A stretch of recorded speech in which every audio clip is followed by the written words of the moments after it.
अंधेर नगरी चरबट राजा, टके सेर भाजी टके सेर खाजा। हिकिड़ो गुरु चेले समेत हिक भेरे अंधेर नगरीअ में वञी लथो। बुख लगने बाज़ार मां खाइण जे लाइ शयूं चुकायूं। जेका शइ चुकाइनि तंहिंजो अघु साॻियो, याने हर शइ टके सेर।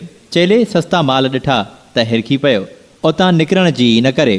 गुरुअ चयसि, बचा हिते रहण में नुक़सानु आहे, हितां भॼी निकिर। साईं, अहिड़ा सस्ता माल छॾे आउं कान हलंदो साईं। चेले नाबरी वारींदे चयोसि। गुरु खेसि छॾे पाण उतां निकिरी वियो। चेलो बि सस्ता माल खाई मची पाॾो थी पियो। हिकिड़े ॾींहुं उन नगरीअ में राजा सां कंहिं ॻाल्हि कई। ढोलूअ जे पुट मथां भित किरी पई ऐं हू मरी वियो। राजा कावड़जी हुकुम ॾिनो, यकदमि भित खे फाही ॾियो। भित खे फांसी अची की न सघंदी। वज़ीरनि हैरानगी ज़ाहिर कंदे चयो, जंहिं राज़े या भित जोड़ी हुई तंहिंखे फाहीअ ते चाढ़ियो। नादरी हुकुम जारी थियो। राज़े खे ॻोल्हे वाठा वठी आया।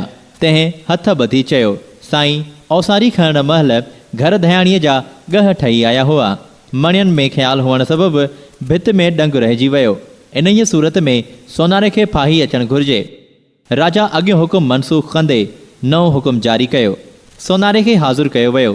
तंहिं पंहिंजी सफ़ाईअ में चयो, किबिला, मूंखे मणिया बि मालकनि ॾिना हुया, तॾहिं हार जोड़ियमि, न त मूंखे को ज़रूरु न हो।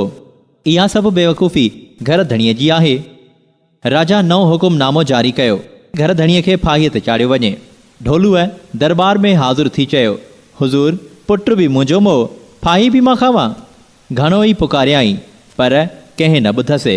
जॾहिं खेसि फांसीअ लाइ ॻिचीअ में ॻारो विधऊं त ॻारो वेकिरो थी पियो, जंहिंमां ॻिची सोलाईअ सां निकिरी वई। इहो लकाउ ॾिसी राजा हुकुम ॾिनो, जंहिंखे फाही ठहकी अचे तंहिंखे ॾियो।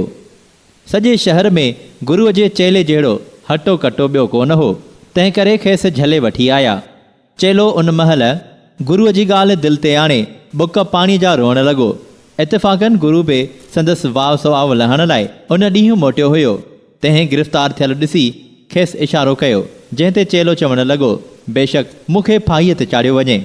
हिन खे छॾियो ऐं मूंखे फाही ॾियो। मथऊं गुरु चवणु लॻो, अॼु अहिड़ो महा ॾिणु आहे, जेको सूर्य ते चढ़ंदो सो अणपुछो जन्नत में वेंदो।